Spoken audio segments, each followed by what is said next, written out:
Hello and welcome to Shaka Extra Time. I am Paul Ndiho, and joining me on set live is Shaka Ssali himself, aka the Kabale Kid. Hello, Shaka. Hello, Paul. Good to see you again. Good to see you too. How are you? Usually terrific. Great, great. A warm welcome to you all our Facebook followers are watching us live. Shaka Extra Time is a place where you get to talk to Shaka. Shaka today will be taking your questions on a wide range of issues, but before we go there, let's start right here at home.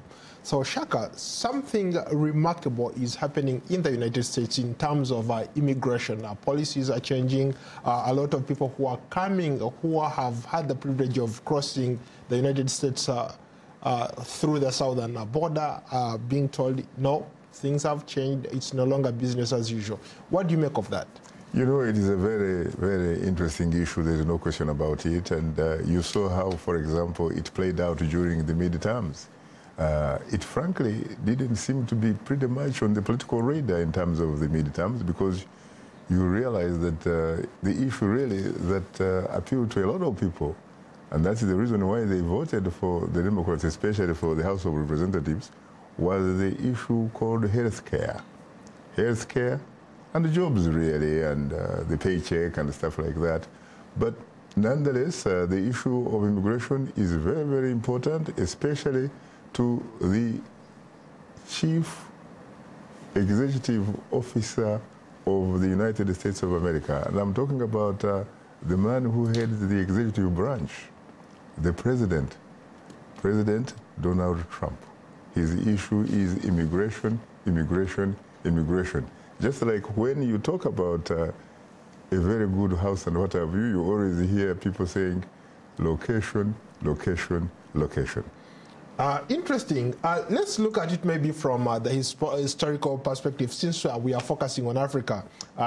Between 1884 and 1885, the Europeans, at the time the European colonizers, when they're going to partition Africa, they decided to have a meeting of sorts, and they invited themselves to this meeting that was, I guess, led by Chancellor Bismarck, Prince Bismarck at the time, to partition Africa. Not a single African was invited to attend that. When you think about it, back then, all these Europeans went to Africa without invitation or without visas. So put it in context in line with what's happening in America, considering that most Americans here are immigrated from Europe. It's a very interesting point, and of course it is a very emotional and emotive issue when you think about it. When you look at the history of the United States of America, you're talking about, for example, the issue of the Mayflower, the boat that carried the initial European immigrants, basically. You're talking about the Pilgrims and all that kind of stuff. The last time I checked, you are right, they didn't seem to have anything to do with or similar or something that one would probably refer to or call or describe as a visa. They were still able to make it this way. And as a matter of fact, we recently got out of what is called Thanksgiving. And the reason Thanksgiving is very important is because it is a time or a period when the indigenous people, the indigenous American people, and the new immigrants made peace to be able to coexist, to live together. Because let's face it, the United States is a huge, huge country. You're talking about from the East Coast to the West Coast. You're talking about in the neighborhood of 3,000 miles. And, you know, the audience should be aware, for example, that you and I are operating from Washington, D.C., which is on the East Coast, and that it is actually 3 hours ahead of the West Coast. We're talking about California. Our brothers and sisters who are in California, who are in Washington, Seattle, who are in Oregon, those types of countries, they happen to be 3 hours behind us. And we are still in the same beautiful country called the United States of America. So, yes, this is a country, for example, for centuries, sincerely, that appealed to the rest of the world because it was basically looked at as the home of almost everybody, really. It had such a huge heart, welcoming people who were in need of running away from political, for example, political persecution, running away from countries where there was no religious freedom. In the sense, looking for not only a greener pasture, but in fact, running away to come to America, and they were sure that once they hit the land of America, they would be free at last. This is America, where people came poor, people came without education, including myself and stuff like that, and you had the opportunity to go to school, to go to college and get yourself a degree, get skills and stuff like that, that would market you and give you an opportunity to make contributions to Americans and beyond. When you look at a guy like you, a guy like me, we are reflections of what I'm talking about. When you're looking at the President of the United States himself, Donald Trump, his parents were actually not came from here. They came from Europe. When you look at his wife, she also came from Europe. So it's very, very ironic sometimes that the issue of immigration has really become very hot. Yes, I think one could make a very legitimate, point that definitely this country needs to be in a position where it is in control of its borders. It is in control of its borders in the sense that all people who come here should come here legally. Should come here legally so that you can protect Americans from the issue of job competition and what have you. Yes, that is legitimate. But again, this is a country almost unlike any other country that you can think of in modern times, sincerely, which has had a huge heart. And I hope that this is not the end. What do you make of people, for example, asylees who are trying to come to this country? Earlier you talked about how we've been privileged to benefit from some of the opportunities here in this country. There are a lot of people who look up to us and they say, I want to go to America, but how am I going to do it? As we speak, asylees, people who are seeking asylum here, are not allowed. What would you say to those young people out there who are looking up to you and they want to maybe eventually make it up to here? No, the Trump administration has not said, or nor has it in fact a policy of saying that you cannot come to America if you use the legal channels. I can only say that those who are hoping to come to America for one reason or the other, they should be able to use legal channels by, for example, approaching the nearest embassy or the nearest consulate, fill forms and go through the system as it were. But if you think that you can walk your way through, through the back channels and stuff like that, that may not really be easy anymore, because this administration is really very much focused on making sure that it secures its borders, and it has all the tools, including security forces and what have you. In fact, they have even, I think it has reached a point where they're even trying to use some elements of the armed forces outside of the border, certainly because the U.S. armed forces are not supposed to be in the business of policing, really, police and all that kind of stuff. But I think that, people should know that if they take the legal route, the legal channels and what have you, they still have a chance. They still have an opportunity to come to America and realize their dreams, whatever dreams they have. Let's cross over to Nigeria.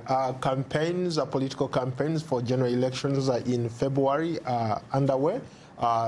Two prominent candidates are on the ballot. There are several other candidates on the ballot, but the two stand out. That is President Muhammadu Buhari and former Vice President Atiku Abubakar. What's at stake, Shaka, in these elections? It is very interesting that the two gentlemen that you mentioned, both of them, in fact, hail from the northern part of Nigeria. One of them, of course, is a former senior military officer, and indeed even in fact a former military head of state in the 1980s, until of course he was toppled by then General Babangida, Ibrahim Badamasi Babangida, with his colleague General Sani Abacha at that time, even though ironically they are also the ones who had actually initially carried out a coup that helped Muhammadu Buhari become the military head of state at that time. But when he came up with this idea of fighting, corruption and all that kind of stuff, the other guys didn't really feel very comfortable about it. They decided to topple him. But this time he came through the democratic route. He was popularly elected about 5 years ago, and he is the president. He's once again, of course, fighting corruption. When you talk about corruption, by the way, Paul, the audience should be aware that when you talk about corruption in Nigeria, you're talking about malevolent corruption. It's not benign. It's malevolent. And frankly, you need to have a guy like Muhammadu Buhari in order to make sure that he can help put Nigeria really on track. Then you have Atiku Abubakar, a former vice president, and the government led by then President General Olusegun Obasanjo, retired but certainly not tired. But this is a man who has some very interesting, record, because I remember that he was at one time named by the US FBI. Absolutely. I covered that story. You covered the story? Yes. Yeah. You know what happened to a congressman from New Orleans? New Orleans. From New Orleans. Jefferson. Yeah. Jefferson. Yes. Yeah. Yeah, in fact, he was a trained lawyer to boot. In fact, he went to Harvard Law School.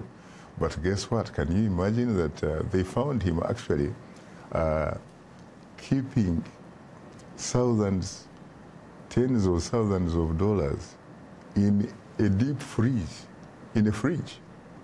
And when they interrogated him and what have you, apparently, according to, again, this report from the FBI, he had been working with a man by the name Atiku Abubakar, who happened to be vice president of Nigeria. So he doesn't have a clean record, as you say? Well, at least according to the FBI, he doesn't seem to have a clean record. And of course, you know what happened to Congressman Jefferson? Jefferson was obviously, he had been a congressman on Capitol Hill, a very powerful man. But you know what happened to him? Yes.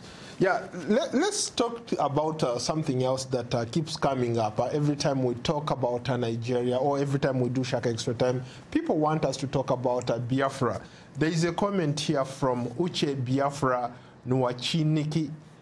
With due respect, Shaka, do you hate the people of Biafra? What do you think? What can you talk about Biafra's problem on your program?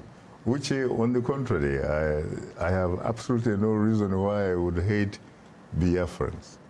The only problem I think I have with Biafra is that the last time I checked, that was a political expression given to an area that was the southeastern part of Nigeria when, there was a second military coup back in 1966. A coup led, I believe, by then a Captain Murtara Muhammad and Captain Danjuma. They were able to overthrow the government of Ilonsi. Now, Major General Ilonsi was an Igbo, and earlier he had actually come to power through a coup that was largely led by Igbo army officers, most of them in fact majors. And here I remember, of course, one of the majors that I admired so much. He was like my hero, really, Chukwuma Kaduna Nziogu, who was a major. He had been Sandhurst trained and all that kind of stuff.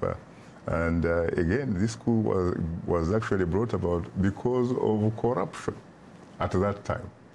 And so what happened was the fact that in the first coup itself, the senior military officers who happened to come from the north had been killed, eliminated.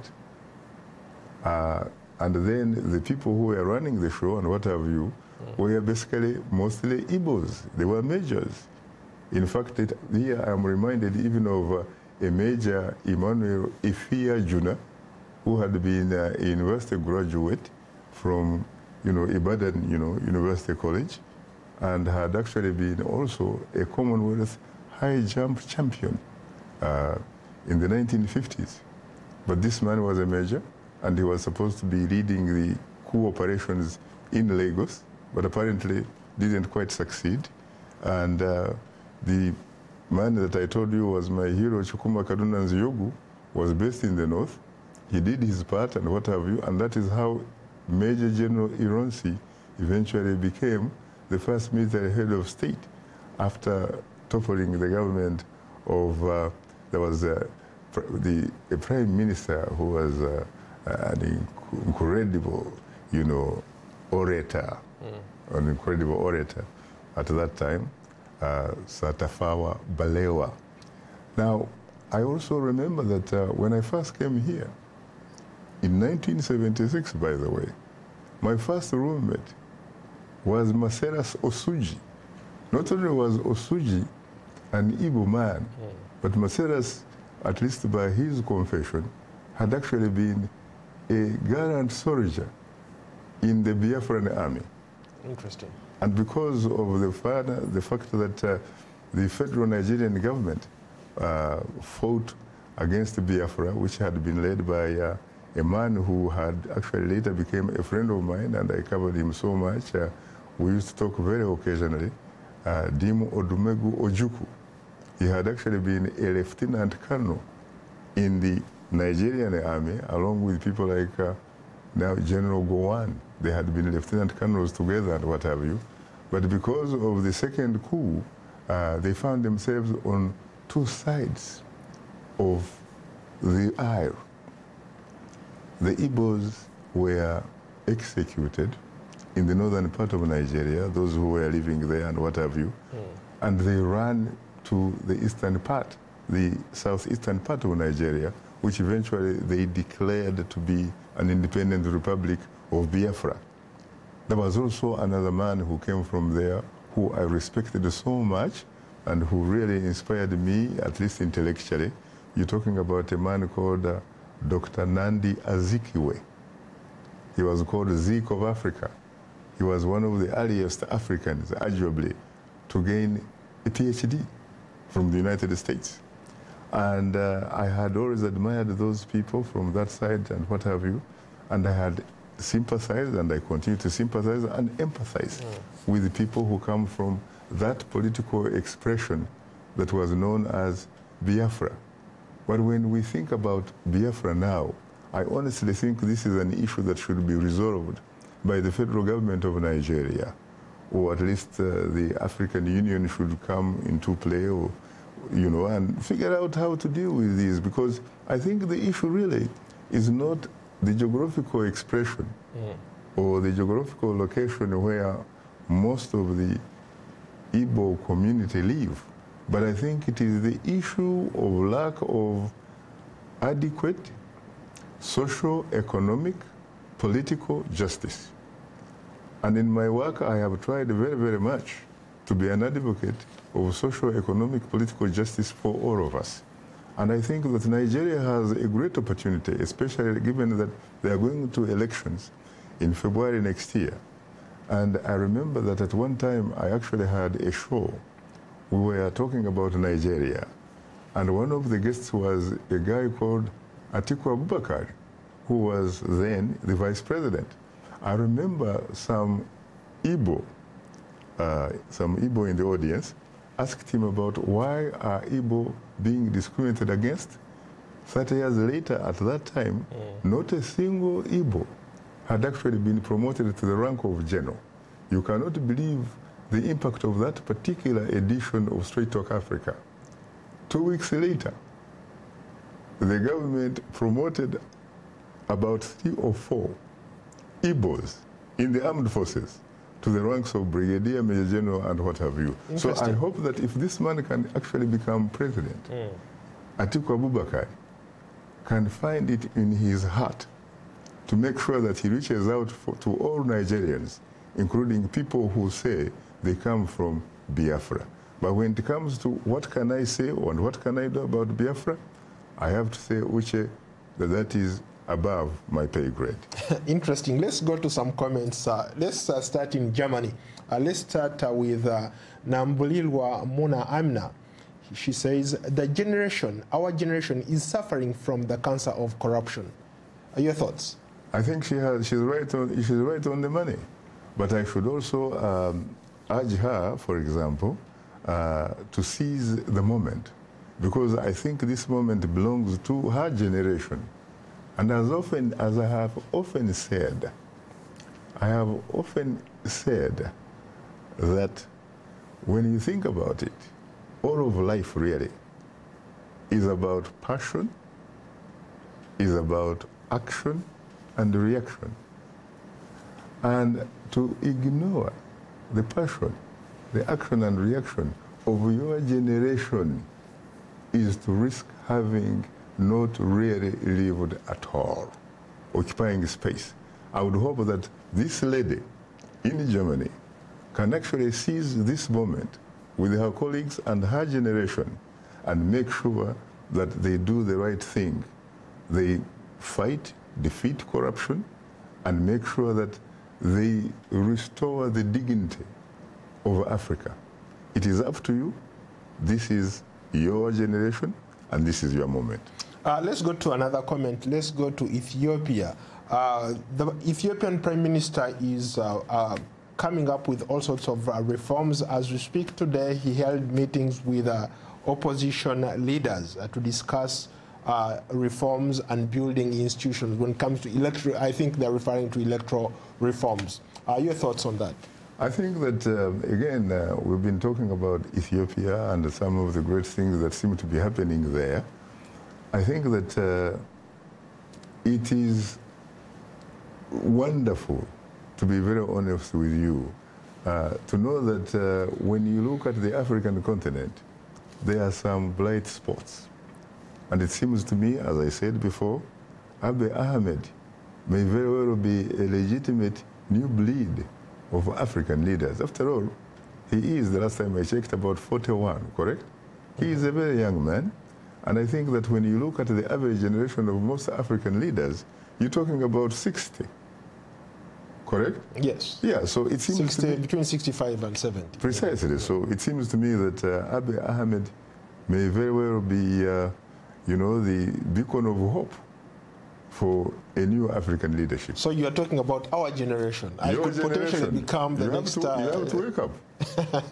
This is your moment. You have to seize it. Mind you, you can't simply sit there and wait for political manna from heaven, because it's not going to happen. You're going to have to look for it. You're going to have to do it, demand it. And you have the mathematics, by the way. You have the numbers, because when you think about who constitutes the majority on the continent as we talk, you are probably talking about under 35.